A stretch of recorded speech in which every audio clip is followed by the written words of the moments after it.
Welcome back to In My Feels. I'm your boy JRE. And I'm Emily. And we have a very special guest with us. I'm going to give a quick intro and then I'm going to let you introduce yourself. He's worked on the sensational Produce 101's Pick Me song, GOT7's Trust My Love from their latest Die album, as well as with the GOT7 subunit Just 2 for their song Long Black, as well as In Flying's Huisung, and most recently with April on their latest summer track, Now or Never. I love that song. Please welcome Appu Krishnan. Hey. What's good? Thank you, Emily, for that wonderful intro. Oh, I tried. Can you please introduce yourself? For sure. I'm Appu. I make music. That's the best intro, I would say since 2017, I've been really into music has been since forever. I can't remember, but For sure. since 2017, I've been really in the K-pop industry, kind of started off, stumbled into it, I should say, by accident a little bit, but then I fell in love with it, and K-pop started growing internationally a lot more. Yes, a lot more. Yeah, a lot more since. So, yeah, now I feel like that's home, No, that makes sense. Yeah. So, like, your first K-pop song you ever created, or worked on, was Produce 101's Pick Me, right? That's right. Did you ever get the chance to watch the show after creating that song? No, I didn't. I watched, I watched the YouTube videos ever since after that.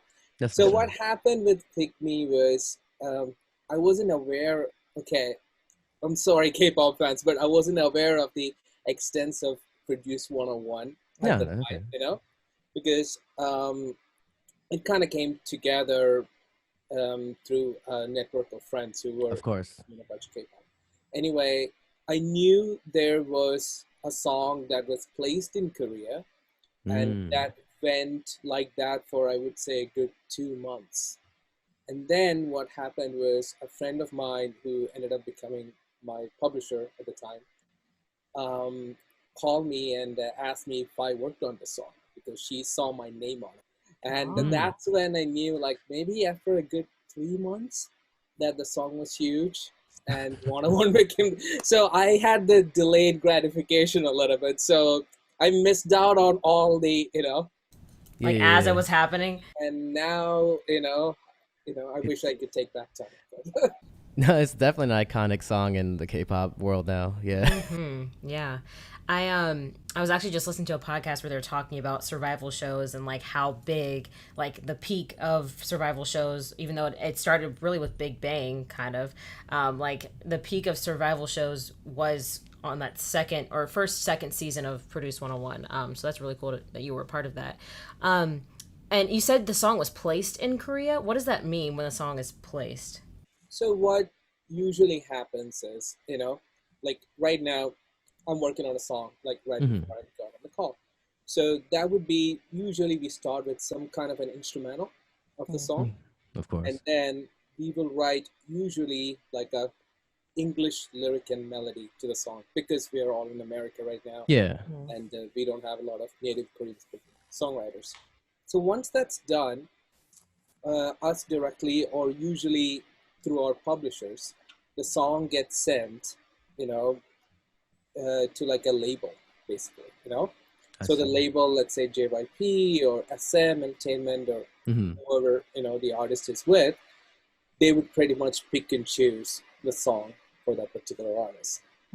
So once it is being chosen, which is the placement part of it, Okay. then what we do is they would figure out a translator, songwriter. They're not just literal translators, actual songwriters. So they would usually take the concept of a song and they might keep some or most of the English lyrics, depending on the artist, In Now or Never, for example, it was mostly just the title was there, And they would recreate the lyric in Korean or Japanese or whichever release that is. And then basically the artist records it. And sometimes we get the vocals back and we get to work a lot more to customize it, sort of, And that's, after that process is when it gets released, basically. Big, Okay. So they don't necessarily notify you when the song like goes like they say like, oh, your song's being placed, but they don't let you know like it's out, if that makes sense. well, by that, so this is what happens. So when a song gets sort of selected at first, Mm-hmm. like before that actual placement happens, there's a period called a hold. So hold means, let's say, just for example, GOT7 wants to, you know, sing a song that I did, Mm-hmm. and they would say, okay, we want this on hold for like a month or 2 months or whatever that time period is. Sometimes it's very short, they would just immediately commit to it, but Okay. sometimes it's just a question of they might be in the process of making that whole album, and that EP or album might have like 10 songs or something on it. So they Yeah. need to finish the whole project to make sure these are the ones that's going to come out, right? Mm-hmm. So that's when you kind of know after the hold if the song is actually getting placed or not. I see. So hopefully, all the songwriters and myself would think it will get placed. There are some rare occasions that might not be the right thing for them, and the label will, send it to another artist at that point. Okay. Mm. So there is a feedback system, but sometimes in a hold situation, it could be a month or two, so you don't really know what's happening. But definitely, when the hold is confirmed, they will let me know, and a lot of times you end up, getting the vocals back, or what we do is we have to send all the tracks separately for the mixing Mm. engineer on their end. Oh. So I would have to bounce the drums out, the bass, or synth, or whatever tracks they are. I'd have to take them out separately, and that's when you really know. Okay. And you sign a contract, so Of course. So as a after all contract. that, it's like official. Okay, this is what's happening. Okay. So after you did Pick Me, one thing I guess a lot of the people we've are aware of, a lot of them have continued to work in K-pop after they worked that first time. So in your experience, and it seems like it might be the case, do you normally Mm. continue to be tabbed for other potential K-pop tracks like after that Mm. first one, like after Pick Me? Were you like, was it just kind of like like, oh, now I'm working with JYP, and now I'm working with F Like and word gets C? around. Yeah, exactly. How does that work? And when you have that amazing track and then they reach out to you after that, if that's how it works. That's exactly how it works. At Okay. least exactly how it worked for me. So what happened was, Pick Me thankfully was kind of a bigger song over there. So we ended up getting a lot of calls. And, my friend who ended up again my publisher at the time, she reached Mm. out to me for more tracks. And we had a pretty long working relationship for years after that. Mm. So yeah, it was just one after the other, and I personally enjoyed it too. So there's that as well.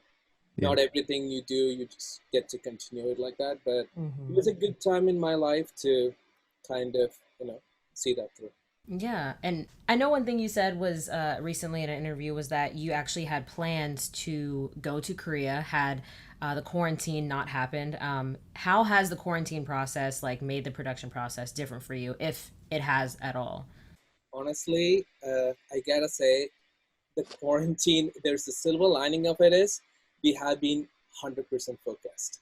You Oh. know, so it would have been great to go to Korea. Yeah. I mean, I would still do it, and would love to be in the studio with more writers and hopefully Mm. artists and all that kind of good stuff. And that was the plan. But what happened was, because of the quarantine, I really can't go anywhere, which Exactly. means not even like beach days or whatever. I'm Mm. a little paranoid germaphobe, so I'm like pretty much in the studio like at least 6 days a week. You know, Okay. and same is with the other guys that I have. We have adjacent rooms. So we've been working just online with all the writers. I Yeah. believe that's the case with all the writers. So since quarantine, our production has probably gone up in numbers, I would Oh. say. Oh wow. And but that said, the whole industry had a little bit of everybody was shocked. Like every industry in the world was Of course. affected by this thing. So, but I feel like Korea, K-pop, and Asia in general has bounced back so wonderfully. And I'm sure you guys know more about, like all the platforms they're developing as well, Yeah, yeah, for yeah. all the online concerts and stuff. So because of all that, I would say I feel pretty okay with the quarantine thing. Okay, yeah, I agree. I see it that way too. Okay. You're more focused too. Yeah, I feel there's nothing else to do, so So it's like, why not just send me why a not? project? Let's keep on going. Exactly. Yeah. So, and one of the other things I saw that you've been doing is you have been judging a couple of like regional competitions in India. Oh. Bangalore regionals and the Hyderabad regional round. What exactly are these competitions that you've been judging? So what's happening in India is like right after GOT7, I got introduced to your friend Anthea and a lot of folks like that, Mm. who run fans associations and do an amazing job, creating sort of a K-pop movement in India. Oh, So nice. Yeah. with the help of the Korean government, what they're doing is, and this has been happening for a few years. I just got to know about it in 2020. Mm. They have an all India K-pop competition Oh, where, okay. as I understand, the winners would be, well, if there wasn't COVID, will be taken to Korea. It Yeah. would be like, it was a very involved operation of the Korean cultural department of the government. Hmm. What happens is, to be able to compete to the national level, they have, if I'm correct, like I believe 18 cities in India. Mm. They have Wow. these regional competitions, and I've been fortunate enough to be a part of two of the cities, Bangalore and Hyderabad. Hey.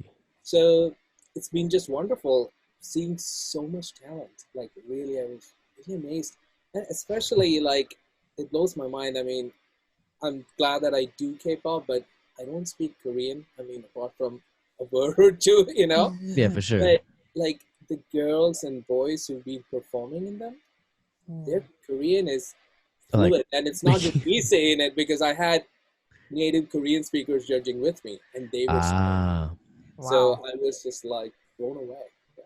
So it's a great movement that's going on there. Wow.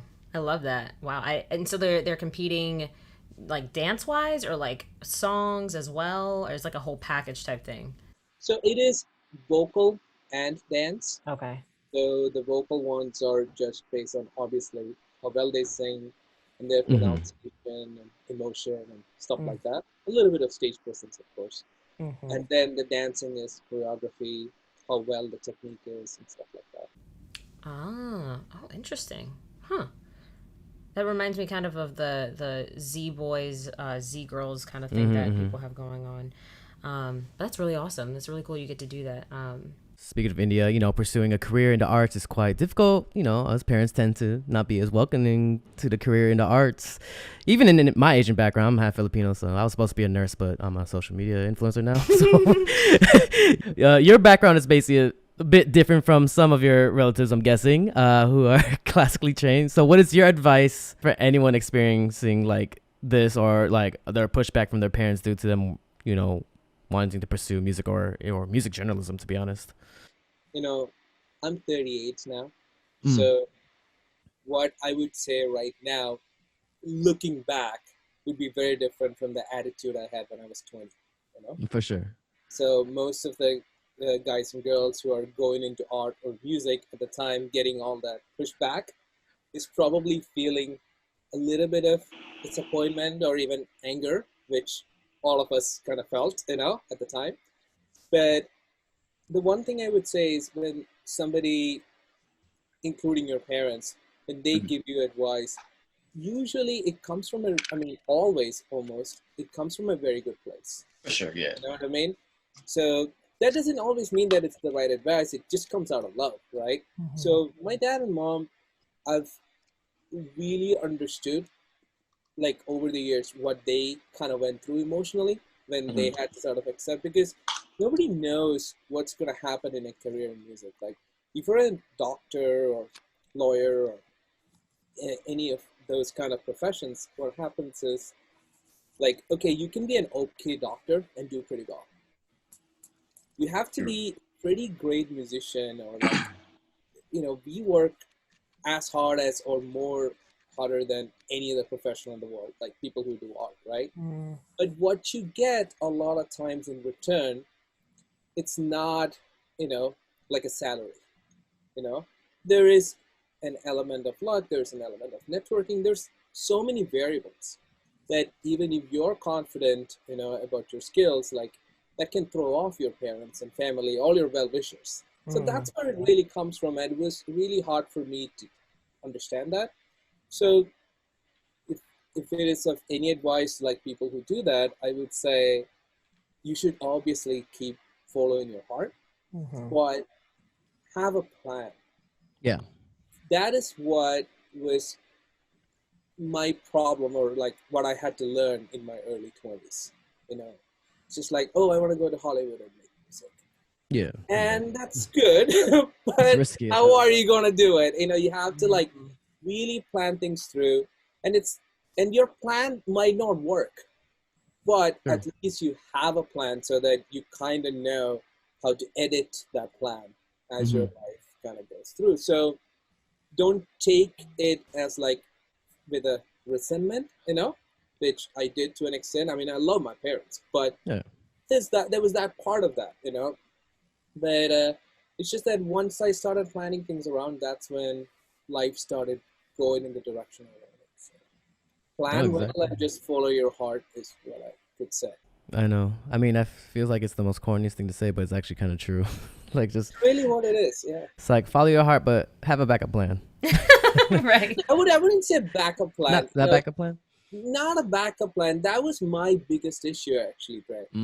Because I did bachelor's in mechanical engineering, and all those like college stuff before, because this whole thing was like, okay, I have to make music is what I want, but everybody wanted me to go to college for 4 years.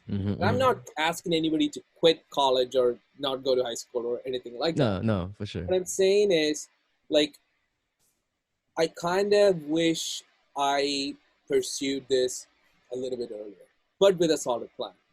If I wanted to go to college, I should have gone to business school. Yeah. I should have taken music law. You know what I mean? Things should have worked into the bigger picture. I see. No, exactly. But when you're 16, 17, whatever I was, out of high school, who knew any of these things, Yeah, I mean, we're all young. Everybody makes mistakes, I feel like nobody really knows what they really want until, like, at 16, do you really know what you're going to be? Unless you do know, that's lucky for you. But yeah, right? I mean, honestly, I wanted to play keys on stage, and hopefully, like, girls will take a liking to me. That was, of course, that's how it always starts. Really. There was no other way I could get somebody, so that was it. Music, no, it's kind of ended there, but now you own your own company, right? Yeah. Loud Boy Music. Yeah. Well, wait, what was the reasoning behind that name?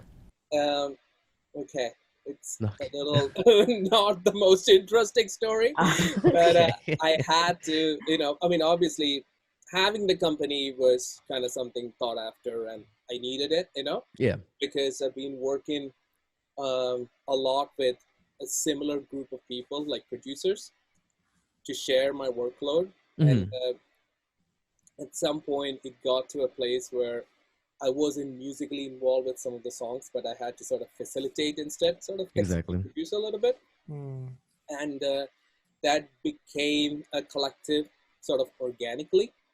And then for the sake of royalty collection and stuff like that, we had to form a company. So when it was an LLC at first, I had to find a name, I was just going between names, and I'm a pretty, I wouldn't call me a loud guy, but I do like to talk, if you haven't noticed that. So I just figured, I was kicked out of class for, being at the back and making noise and all of that. Maybe that was it. I listen pretty loud. I know engineers are not supposed to do that, but, I do like loud music. So kind of came into that name. It's not bad of a story. Like you thought you set it up that way. I Yeah, mean, it's I from the mean, past. Yeah. there were a couple names basically, Of and course. then that was the anticlimactic part, and this was the one that was not Oh, taken, okay. So, Uh-huh. So Lab Boy music works. Yeah. You know. but now I think I really like it. Yeah. I like it too. That's what I'm saying. Let's see. What about song camps that makes them like a necessity in K-pop, or how often are you working with like the idols, the artists themselves too? In Korea, I haven't had the chance to work To with an do. idol artist. So it's Because always just online, send backs and yeah, forth. because of Okay. the geography. But song camps, obviously yes, Mm. because a lot of times it's not the artist, who Yeah. shows up at the song camp. Oh, for sure. Yeah. It's the publishers and songwriters. Mm-hmm. So we used to do them until COVID ended, and the whole point of going to Korea was something like that. Yeah. Yeah. You know, so yeah, it's really good because you get a whole bunch of people in one room, and you have this goal, you know, Mm-hmm. to make something happen in like the next, I don't know, Yeah. Make 6 hours magic. or whatnot, Mm. and I really like that pressure of a deadline. That's what I was gonna ask. Like, do you like rather doing it by yourself, sending off, or like being in hands on with everybody else? Collaboration, obviously, Yeah. all the time. It's just fun. Yeah. Me being by myself, it's just, yeah, I mean, I enjoy that. Usually, what happens is when I get stuck on something, Mm. I can just lose an hour or more, sometimes a day, Yeah. just trying to figure something out. Yeah. So sometimes all it takes is another guy to go, Yeah. Different oh, why perspective. don't you do it this way? Or Mm. sometimes, be like, no, it's good. Yeah. That sometimes, as a creative person, what you need is that validation. So, Yeah. like 20 minutes before we were talking, I'm like working on a song right now. Mm-hmm. And Mike, one of my producer guys at Loud Boy, he walked in, and I was just like, hey, I don't know about this thing. I just don't think the chorus is. I'm like, venting and sad and depressed. And Oh again, no. like from 5:30 or 6 in the morning, I've been, trying to do something. Mm-hmm. And he's like, it's fine. I'm like, How's that? oh, I guess it's okay then. Yeah. It's like I know I like it. so, Right. exactly. so Yeah. It's the sometimes that's what you validation. need. It's a validation that you need. So And yeah, I guess you could like feed off each other's energy in like song yeah, camps. So, yeah. absolutely. Especially if it's like, usually the publishers try to put in like-minded people. Mm. What was the most project you've been on, like on a song? I mean, you don't have to be specific, but like where you had to like create something in like an hour, 30 minutes. Have you been like that? Yeah, hour and 30 minutes, I would say. A lot of times in song camps, we have started things. Yeah. So there was Ah, this one song, I can't name it because it's not placed yet, of course, that's fine. it was the same song camp that we did the GOT7 song, Mm. So it was like, I want to say it was 1 a.m. when we started it at night. Mm. And Okay. it was me and my buddy Keith, is the same person who did the GOT7 thing with me. We were working, I just had click on, like the, click track info Yeah. tools on. And the songwriter was on her way, and she lives like 5 miles away. Oof. And then Keith was just going through his sound libraries. We were going to create something, Yeah. and he just kept skipping, and I liked something that I heard.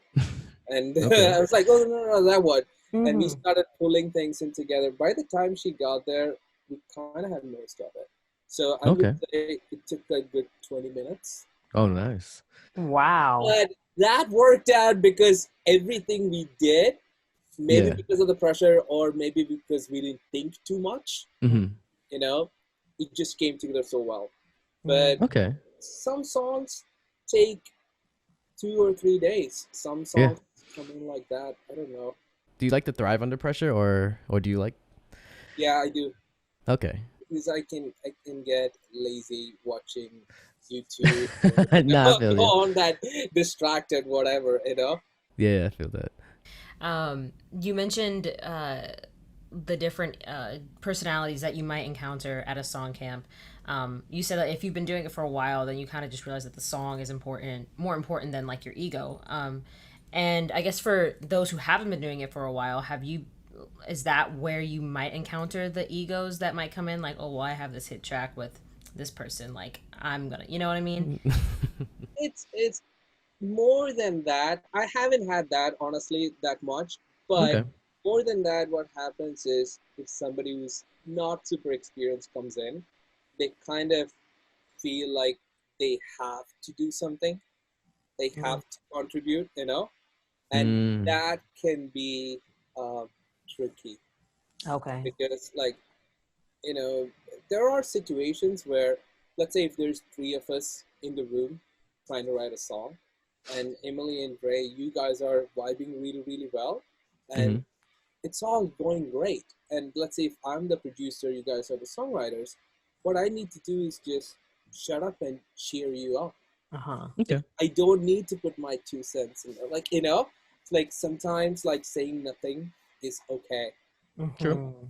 And That's true. sometimes it's really, really hard for, like, they would be like, oh, I'm in this room, I have to prove myself. Mm. And there's nothing you can do about it. You just, Right. Right. I guess on that note, then continuing on, like when it is a positive thing, how important is like networking in the producer songwriter world? In another article, you were talking about how a lot of the times that you, I guess, are memorable to you is when you guys did have the songwriting camps and you guys would go out in K Town in LA and like hang out with each other, carefree kind of night. Actually, I think one of the someone both me and Dre know. Nate or Davey. I think, yeah, yeah, Nate. Yeah. Yeah, yeah, Good yeah, guy. bro, yeah. yeah. He's like right. He's right in K Town. He has his studio there. So I was just thinking like, oh, did y'all go to like Mama Lion and like places like that? Obviously. Yeah, Mama Lion, He takes everybody to Cafe Mama. Makes Blue, sense. everybody does. Cafe Blue. Yeah, exactly. What was the other question you asked me? Oh, like the importance of networking within the producer world with other songwriters, engineers, that kind of thing. Absolutely. I think it's the most important thing. Of course, you need to have skill set, right? Talent and skill set and all that kind of stuff. But Mm. if your songs are just sitting in your hard drive, nobody cares, you know? They're just gonna sit there and get old, you know? Pop songs do get old, like production at least. So, like, I was taught this by a great mixing engineer friend of mine. Mm. I would even, you know, go as far as saying like he mentored me at a lot of levels, even though I wasn't like really his assistant, more like a friend. But Dave Pensado he's got a channel called Pensado's Place and all of that. So Okay. Shout out. I was I was kind of under this whole impression was like my music was, it needed to be the best thing, and then Mm. the world will kind of somehow work itself out, for it to come out. This is years ago, and Dave kind of pretty much, smacked me out of it Hmm. by saying like, look, if you don't network, if you don't plan, you always have to work with the people you're trying to sell to. Mm. You know? And if one particular situation is not happening, you have to go find 10 other situations.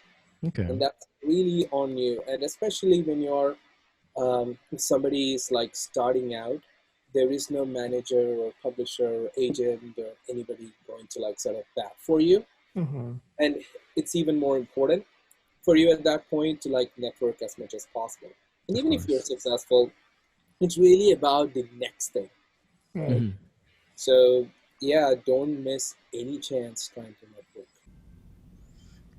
That reminds me of like that saying, like you're only as good as your last thing. Like you have to continue, like, or else, like, yeah, I worked on Christina Aguilera's song in 2005. Like, what have you done since then, kind of thing.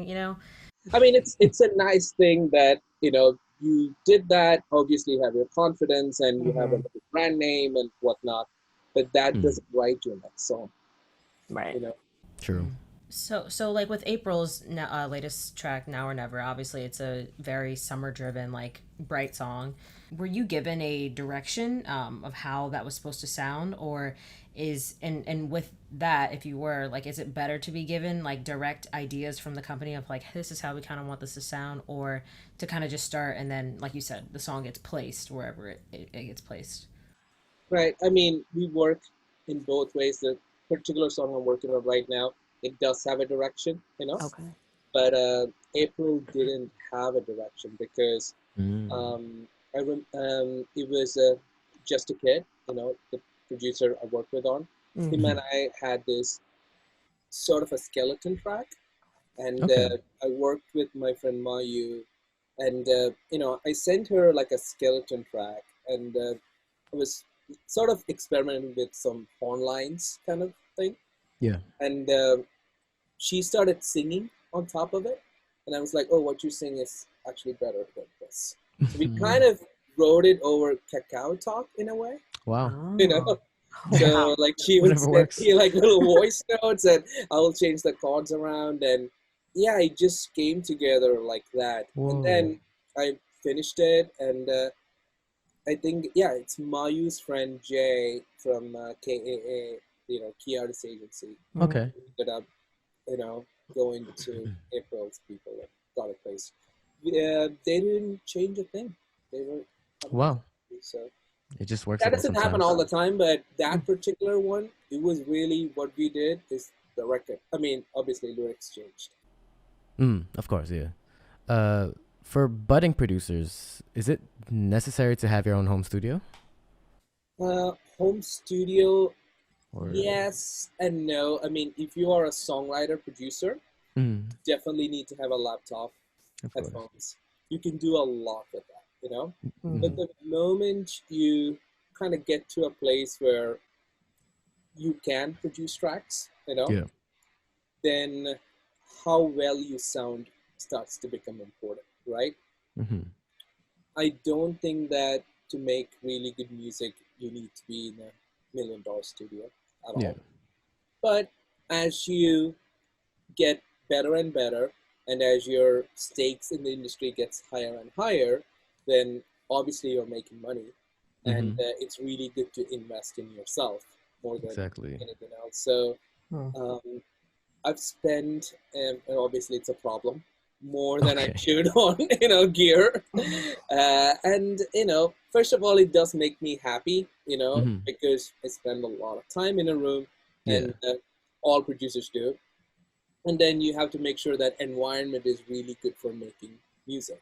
So Mm. if you are sitting in a living room where your younger brother or sister is like watching TV and you have your headphones going, yes, you can still make music, but Mm-hmm. it probably might not be ideal. So you Of might want course. to make your bedroom kind of like your sort of space. Exactly. You know? Yeah. So yes, it would be nice to have a space for yourself, but it Hmm. doesn't have to be, record plant or capital.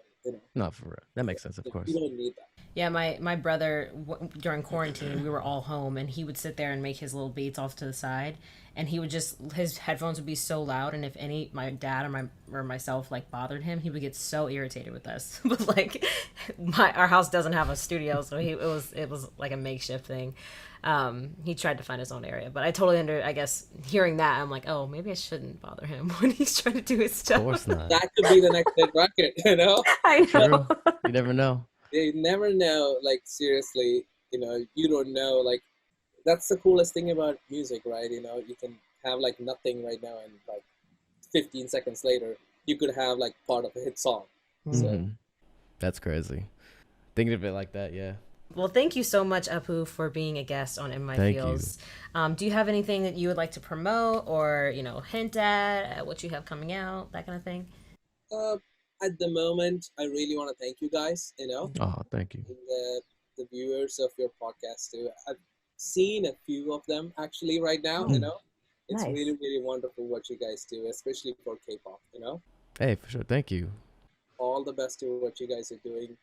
All the best to you too, man. Thank you. And where can people follow you on Instagram? Sure, Instagram. It's just my name, Appu Krishnan. Got There's it. a lot of Appus, so Oh yeah. show up. For sure. I think that's the best one. I do Okay. have Awesome. a website, loudboymusic.com, but There it's you go. usually for company stuff. Oh yeah. Nice. Well, thank you so much. And that's it for In My Feels. I'm JRE. I'm Emily Haydel. I'm Appu Krishnan. And thank you for listening. Thank you for listening. Bye.